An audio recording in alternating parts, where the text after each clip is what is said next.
আসসালামু আলাইকুম। সবাইকে শুভেচ্ছা জানাচ্ছি মাসুম মাহবুব। দেখছেন ওপেন দ্য ইউটিউব চ্যানেল এবং মাসুম মাহবুব ফেসবুক পেজ।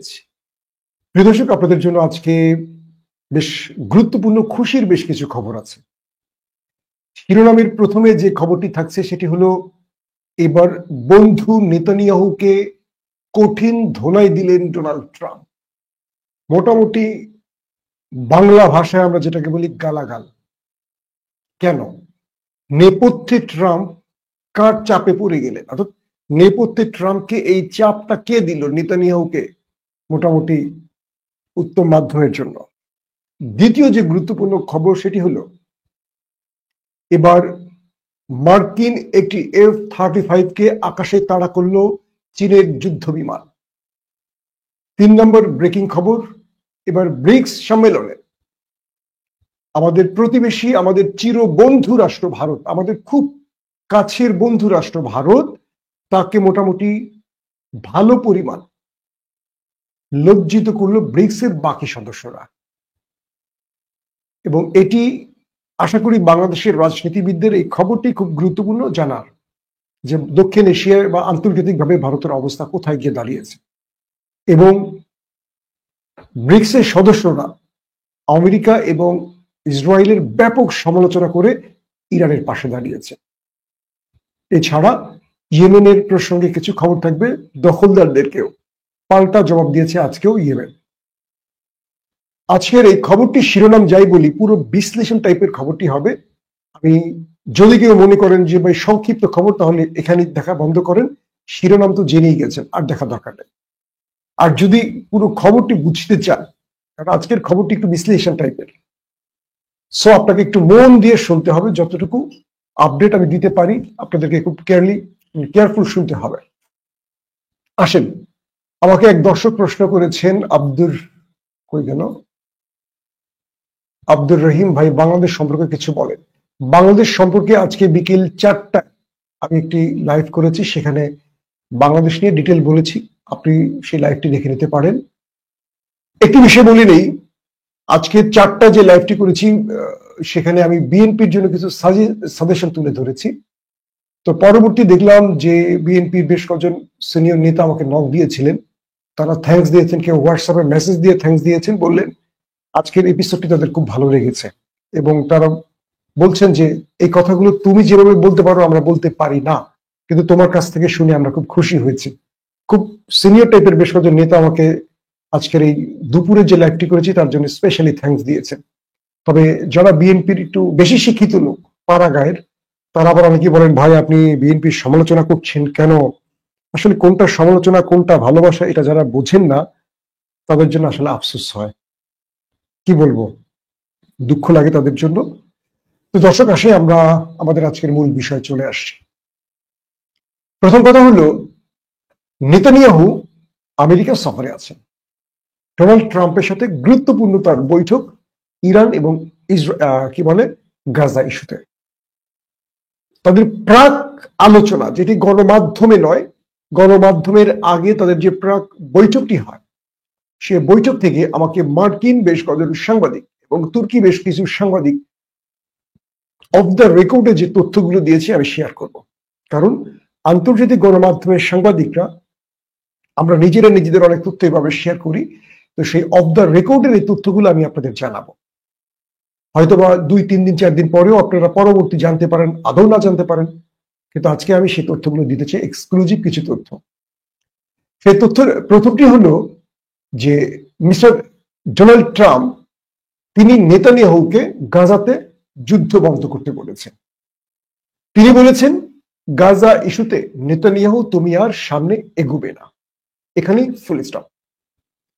নেতানিয়াহু বলছেন যে না, আমি যদি যুদ্ধটা বন্ধ করে দেই তাহলে এই মুহূর্তে আমার দেশের জনগণ বা আমার হাইকোর্ট বা সুপ্রিম কোর্টে আমার যে বিচার চলছে সেই বিচারে আমি আটকা পড়ে যাব এবং আমার কোয়ালিশন ভেঙে যাবে।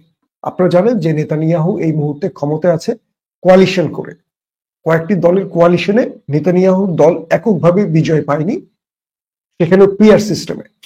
তো এই মুহূর্তে নেতানিয়াহু কোয়ালিশন করে টিকে আছে। তো বিন গভীরের মতো আরো কিছু জায়নবাদী দল আছে যারা গাজাকে পুরোপুরি ধ্বংস দেখতে চায়। তো এদের চাপটা নেতানিয়াহুর উপর আছে। তাই নেতানিয়াহু বলছেন যে যদি আমি যুদ্ধ বন্ধ করি আমার কোয়ালিশন আমাকে ছেড়ে চলে যাবে। তখন মিস্টার ডোনাল্ড ট্রাম্প, যদি বাংলা অনুবাদের মতো করে বলি, বলছে যে তোমার ওইখানে হাত দিয়ে এক চাপ দিয়ে বিচি দুটো আমি গেলে দেব। তোমাকে বলছি যুদ্ধ বন্ধ করতে হবে, নতুবা আমি বড় বিপদে পড়ে যাব। আসেন ডোনাল্ড ট্রাম্পের বিপদ কি, নেতানিয়াহুর বিপদ কি? ডোনাল্ড ট্রাম্পের বিপদ হলো তিনি আরব সফর করেছিলেন। আপনারা জানেন গত মাসে বা তার একটু আগে পরে আরব আমিরাত, সৌদি আরব, কাতার, এখান থেকে তিনি 3.5 ট্রিলিয়নের উপরে অর্থনৈতিক চুক্তি করেছেন এই আরবের সাথে। 3.5 ট্রিলিয়ন। এই মুহূর্তে আমেরিকার ঋণ আছে, বিভিন্ন ব্যাংকের ঋণ আছে প্রায় 33 ট্রিলিয়ন মার্কিন ডলার। খুব খেয়াল করবেন।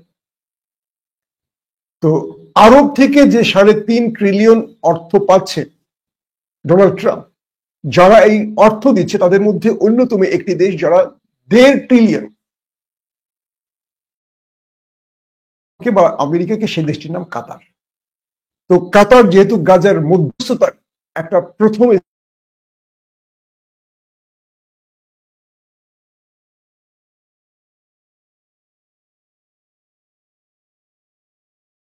আমাদের এই অর্থ নিচ্ছ বা আমরা তোমাকে দিব, কিন্তু আমাদের শর্ত আছে, গাজার যুদ্ধ বন্ধ করতে হবে, যুদ্ধবিরতির মাধ্যমে গাজায় যুদ্ধ থামাতে হবে। যদি অর্থ তোমাকে দেব, আর যদি তুমি করতে না পারো তাহলে এই অর্থ আমরা তোমাকে দিতে পারছি না।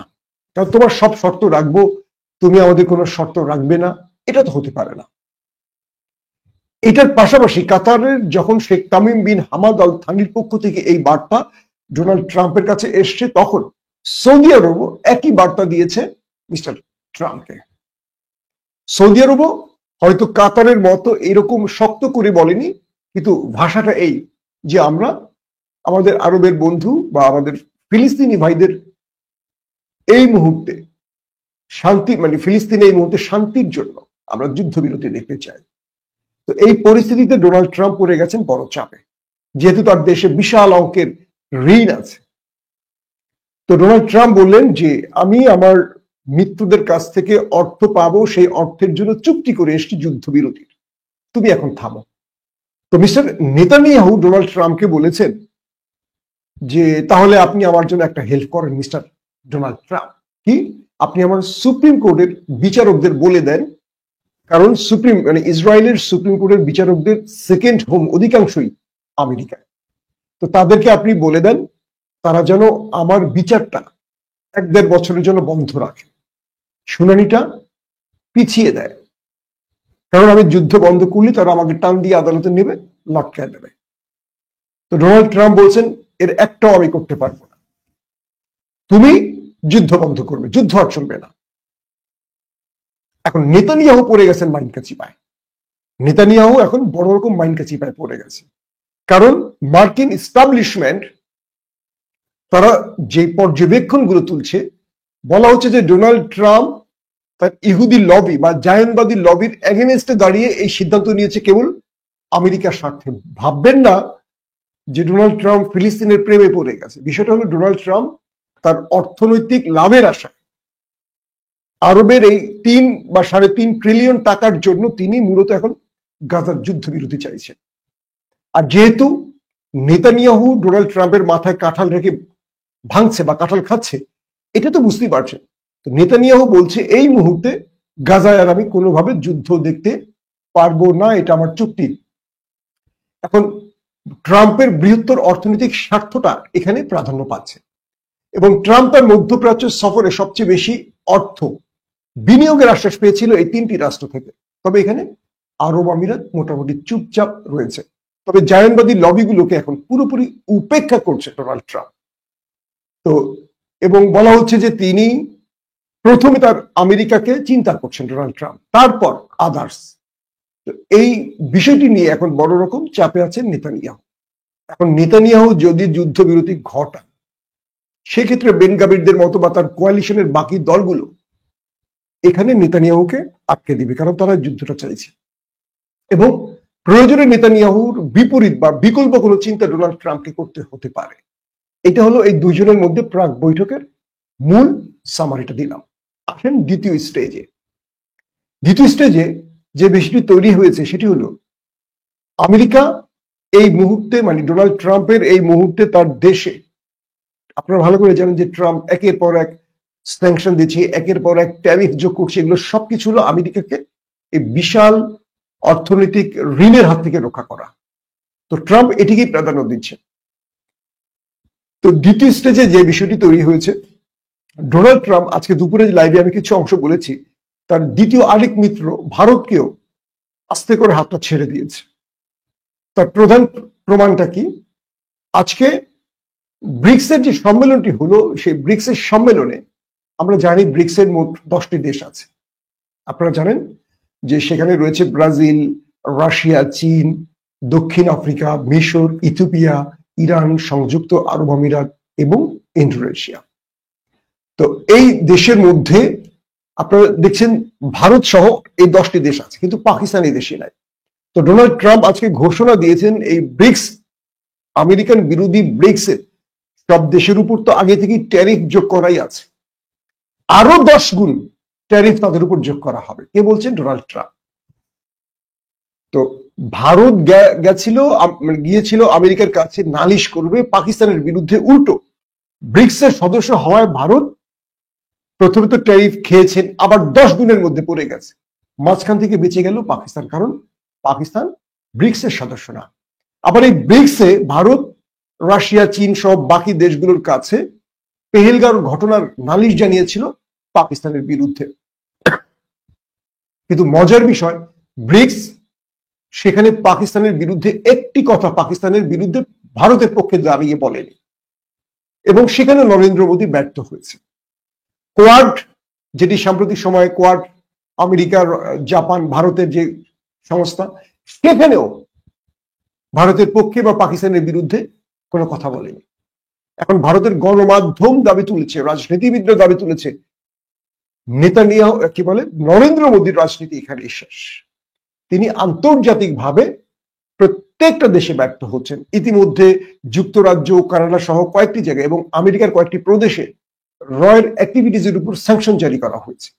তো সবকিছু মিলে নরেন্দ্র মোদী দীর্ঘদিন ক্ষমতায় থেকেও তিনি তার হিন্দুত্ববাদী নীতির জন্য তিনি আন্তর্জাতিকভাবে বড় রকম কোণঠাসা হয়ে গেছে। তো এখন বলা হচ্ছে যে পাকিস্তানকে নতুন করে আরো কিছু স্পেশালি অফার করেছে মিস্টার ডোনাল্ড ট্রাম্প, এবং বলা হচ্ছে, ভারতের গণমাধ্যম বলছে যে নরেন্দ্র মোদীর ডোনাল্ড ট্রাম্পের পরিবারের সাথে পাকিস্তানের ব্যবসায়িক সম্পর্ক আছে, এবং সবকিছু মিলে এই মুহূর্তে পুরো পৃথিবীতে পাকিস্তানের জয়গান, মানে কি বলে এটা, কি জয়গান চলছে। ভারত দক্ষিণ এশিয়া শুধু না, আন্তর্জাতিকভাবে একা হয়ে পড়ছে। এর প্রধান কারণ হলো সাম্প্রতিক যে যুদ্ধটা হয়েছে, সেই যুদ্ধে ভারত পরাজিত হয়েছে। পৃথিবীর ইতিহাস বলে পরাজিত মানুষের পক্ষে কেউ দাঁড়ায় না। তবে ব্রিক্সের পক্ষ থেকে চীন, রাশিয়া বা আদার্স কান্ট্রিগুলো ইরানের পক্ষে দাঁড়িয়েছে, এবং ইরানকে, একটি স্বাধীন সার্বভৌম রাষ্ট্র ইরানের উপর যে আক্রমণ করেছে দখলদার বাহিনী, তার নিন্দা জানানো হয়েছে আমেরিকা, এবং দখলদারদের নিন্দা জানানো হয়েছে, এবং ব্রিক্স ইরানের পাশে থাকার ঘোষণা দিয়েছে। সবকিছু মিলে ভারত পাকিস্তানের যে দোটানা বা যে অবস্থাটা চলছে, এটা এখন সবচেয়ে ক্রুশিয়াল মুভমেন্টে পৌঁছে গেছে। একদিকে ভারত তার মিত্র হারাচ্ছে, অন্যদিকে পাকিস্তান ক্রমান্বয়ে তার মিত্র বাড়াচ্ছে। গেল এটি। আমি কিন্তু আরো কিছু নিউজ আছে, তার আগে আমি আপনাদেরকে আরেকটা সংবাদ দিচ্ছি। মার্কিন F-35 চীনের অঞ্চলে, মানে চীনের সীমানায় ঢুকে পড়েছিল, এমন একটি খবর চীনের সিসিটিভি চ্যানেল জানিয়েছে। একটু ভিডিও ফুটেজ বোধহয় আপনাদের দেখালে ভালো হয়।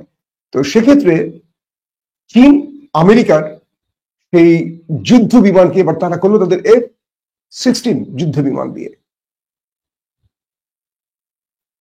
আমি একটু ভিডিও আপনাদের দেখাচ্ছি, তারপরে আমি এটা বর্ণনায় আসছি।